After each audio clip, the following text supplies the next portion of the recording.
What are you doing out so soon, Francie? Well, what's that you're carrying? A doll. It was a prize.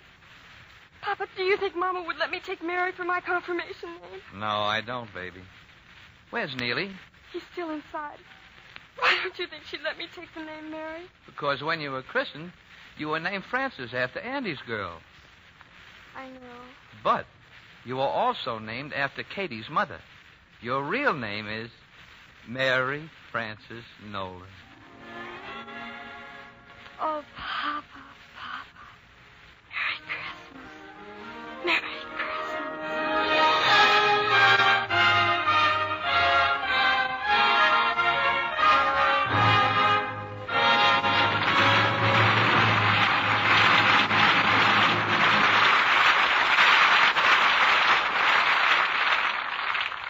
Mr. Hilton, James Dunn, and Connie Marshall will be back with us in a moment. But first, they say that to acknowledge a debt is a sign of greatness, and surely there can be no doubt about the greatness of Thomas Edison. This electrical genius acknowledged his debt in these words: "My mother was the making of me. She was so true, so sure of me, and I felt that I had someone to live for, someone I must not disappoint." Surely any mother must treasure words like these for the heartfelt feeling they convey. And certainly it is not surprising that you should find these very words on a Hallmark card, just one of the many appropriate Mother's Day greetings. A week from Sunday, May 8th, is the day, so don't forget. Stop in this weekend at the Friendly Store where you buy your Hallmark cards. Make your selection easily from the wide variety Hallmark offers. Every card is appealingly beautiful, not only in outward design and color and quality, but in the perfection of saying just what you want to say, the way you want to say it this Mother's Day. Here again is James Hilton to present James Dunn in the second act of Betty Smith's A Tree Grows in Brooklyn with Connie Marshall.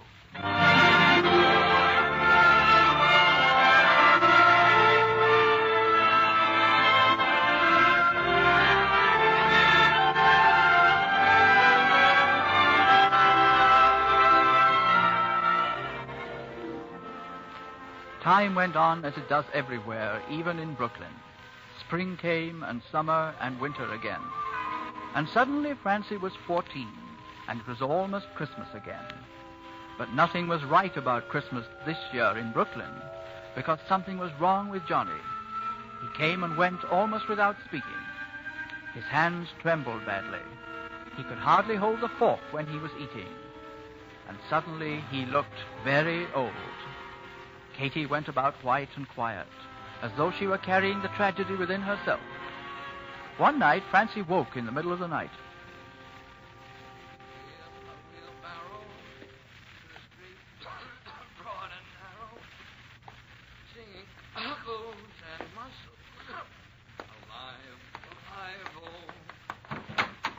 You won, Papa. I what? You finished the song before I opened the door. Yeah. I finished the song, I guess. Papa? Turn out the lights and go back to bed, Francie. Papa, are you sick? No, I'm all right, Francie. Everything seems to be changing so. I don't want things to change. Well, how are things changing, Francie? It seemed to me things were staying just the same. No, Papa. The scales at the tea store aren't bright and shining like they used to be. And things that used to be exciting aren't exciting anymore. Like selling junk and going to the delicatessen for a pickle and pretending like we used to. Oh, I see. When we didn't have enough money for food, we'd pretend we were explorers discovering the North Pole and that we were trapped in a cave with just a little food. And we had to make it last until help came. Mm-hmm. When explorers get hungry and suffer like that, it's for a reason. Something big comes out of it. They discover the North Pole. But what big thing comes out of us being hungry like that? Well, you found the catch in it, baby. You found the catch in it. You have a bad case. A very bad case. Of what? Of growing up. Go on now. Get to bed. I'm going out again. Why, Papa? Well, I forgot something. Never mind, kitten. It's all right. You go to bed. I want to walk a bit longer. Go on now. Good night. Good night, Papa.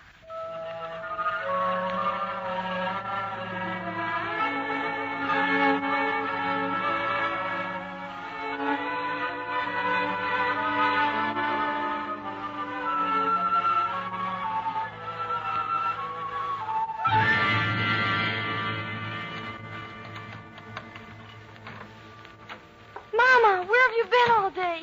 Neely and I were so scared. You were gone when we got up. They came for me just before dawn.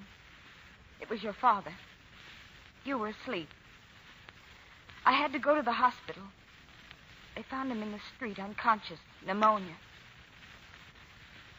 Your father is dead. Papa, dead? You're not to cry for him. He's out of it now. And maybe he's luckier than we are.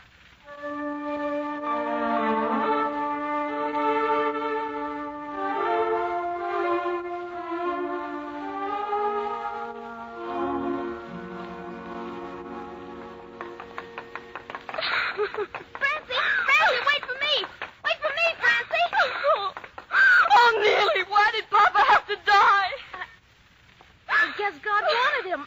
Why? Neely, I don't believe in God anymore. I don't believe in God anymore. I want to go home. But Papa's dead. Oh, Neely, Papa's dead. My whole world's ended. Papa's dead. Papa's dead.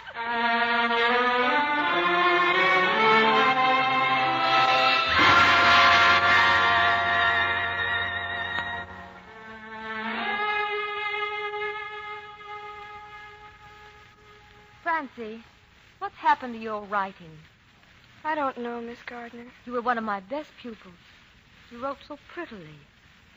But these last compositions, Francie, all about poverty and starvation. Those are ugly subjects. What does one write about? Well, one delves into the imagination and finds beauty there. Francie, these stories don't sound like you. They seem so sordid. Sordid? What does sordid mean? What did I tell you when you don't know a word? Go to the dictionary. Sordid. Here. Sordid. Filthy.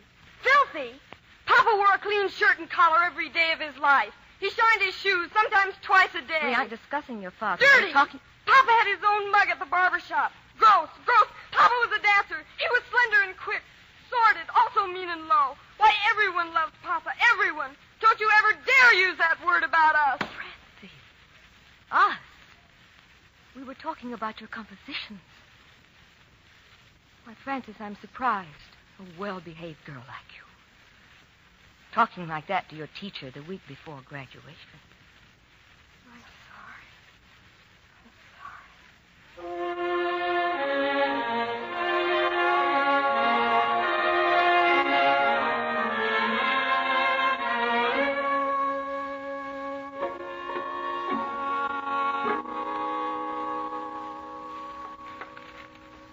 Do I look all right, Mama?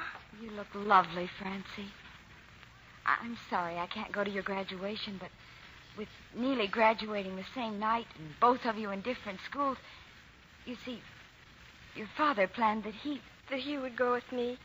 It's all right, Mama. I can go alone. Papa will be there, too. No. Papa's dead.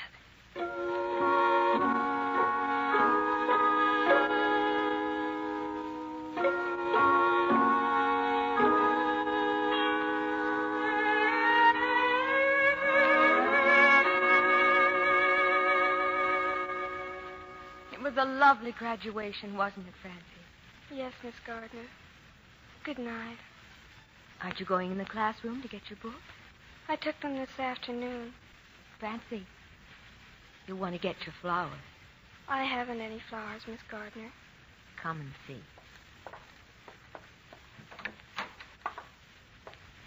Look at your desk, Francie.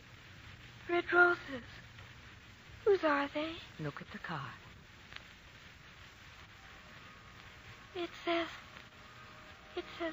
Mary Frances Nolan. Open the card. Papa. It says for Francie on graduation day. Love from Papa. Miss Gardner, he can't be dead. He sent me flowers. He sent me flowers. He gave me the money a year ago, and that card all written out. He said when Francie graduates, send her some flowers for me, in case I forget. Oh, Miss Gardner. Go ahead and try, Francie. Try. In a little while, we'll go and meet your mother and Neely. Oh, Miss Gardner, he isn't really dead, is he? Not when he can come like this, when I needed him so much. Not while people live who remember what he was like and love him. No. John Nolan will never be dead, Francis. He lives on in you and Neely. I was wrong. There is a God.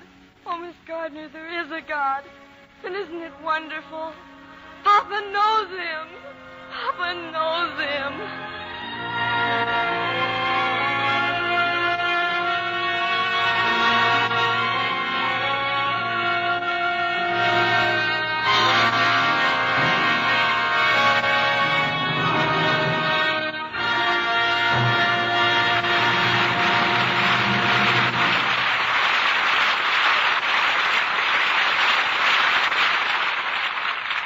Mr. Hilton will be back with James Dunn and Connie Marshall in just a moment. Remember the day you broke your favorite doll and your mother mended it so magically? When you fell from the tree and she picked you up so tenderly? Or later still, when your heart broke over your first love, remember how she put it back together again with the wisdom only mothers know? Whatever your memories of your mother, whether she's near or far away, you do want to remember her this Mother's Day. What shall you say to her? Anything or everything that's in your heart. And you'll find it said perfectly in a Hallmark card. You might choose a simple card with words of heartfelt love, a beautiful card of satin and silver and sincere affection, or the gay new Hallmark card that opens up into a golden crown. Whatever your taste and whatever your budget, you'll find a Hallmark card that says just what you want to say, the way you want to say it. Mother's Day is a week from Sunday, May 8th. So before then, visit the friendly store where you buy your Hallmark cards for your Mother's Day remembrance. Here again is James Hilton. Thank you, James Dunn and Connie Marshall, for an outstanding night here on our Hallmark Playhouse. You have given us a warm and tender picture of an American family. It's been a great thrill for me, Mr. Hilton, because I've always wanted to play Francie. Also, will you thank the Hallmark Company for me for the very lovely gift of a portfolio of the Hallmark Little Women dolls? You know, I'm a collector of Hallmark dolls. I have the whole set of the Hallmark dolls of the nations. They're just wonderful. And may I say that it's been a pleasure for me, too, Mr. Hilton? What Connie says about Hallmark dolls really goes for all the Hallmark cards. You just expect Hallmark to be associated with the best. We do appreciate that compliment, Mr. Dunn, and we hope you and Miss Marshall will visit us again. And please listen next week when we present a story most appropriate to the time, Kathleen Norris's well-known novel, Mother, starring Linda Darnell. And the following week, James Thurber's great story of baseball, You Could Look It Up, starring William Frawley. And after that, Sir Arthur Pinero's play, Enchanted Cottage. Our Hallmark Playhouse is every Thursday. Our director-producer is Dee Engelbach. Our music is composed and conducted by Lynn Murray. Betty Smith's A Tree Grows in Brooklyn was adapted for radio by Jean Holloway. Until next Thursday, then, this is James Hilton saying good night.